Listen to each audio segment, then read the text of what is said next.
going to get into the story section here. Now, personally, one of my early leaders who I worked with, he was somebody who had good intentions, but he really was a workaholic. So he had a really high capacity for work. He could work until 3 a.m. just about every single day, and then would show up the next morning at 9 o'clock. And he just didn't know when to stop. He was very driven. He really wanted to get his goals done, and he pressured others to do it. This is the thing. He never really asked or checked in, like, how are you doing with your energy levels? I know I have really high energy levels that not everybody could follow me. So he pressured others to do the same. He made you feel like you were shameful or less than if you couldn't keep up with him.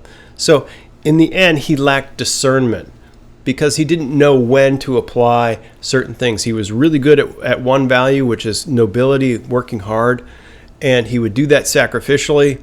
However, his implementation of it and his impartation of it made others around him feel less than.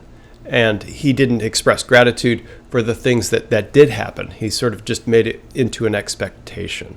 So this story affected me a lot and was one of the reasons why I wanted to get into this field, to help improve this kind of interaction between senior people in an organization and new hires and young people that come into organizations. So this next story talks about the biggest computer company in the world, or who should have been the biggest company in the world. Who's that? Xerox! Xerox, we don't necessarily think of them when we think of the IBMs and the Apples of the world, or maybe, Lenovo or Dell or somebody else. But Xerox had a leg up on the entire industry because back in their day, their research and development people had developed the knowledge of the mouse and the operating, like the GUI, what we call the Windows and the Apple's based operating system, where you click on things on a screen rather than using DOS line commands. They had figured that out a good 5 to 10 years before everybody, but they never implemented or imparted that knowledge to the rest of the company. They didn't implement it into the marketplace. So they didn't have good discernment. They had great knowledge, but not discernment and impartation. So you need to have all three of these. Imagine what they could have been. The computer market is worth $315 billion a year. They could have dominated that market for years had they actually just implemented the devices and the technology that they had. They could have put patents on it and been way out ahead of IBM and Apple for years and years to come. But alas, that's not what they did. They had bad applications, and they didn't do what they needed to do. And unfortunately, they didn't take their knowledge, put it into action. So they gathered knowledge, but they didn't implement it or impart it to others. Now, one last story is another person I had the pleasure to meet. Her name is Carla Harris.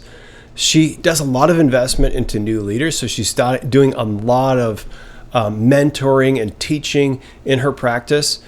She oftentimes will take a practice in her work as VP at Morgan Stanley and set up a whole new practice. And she's invested in it over the years to help those people learn new skills and be able to implement new investment skills. So she writes books and she speaks, and she has an infectious attitude when you hear her speak.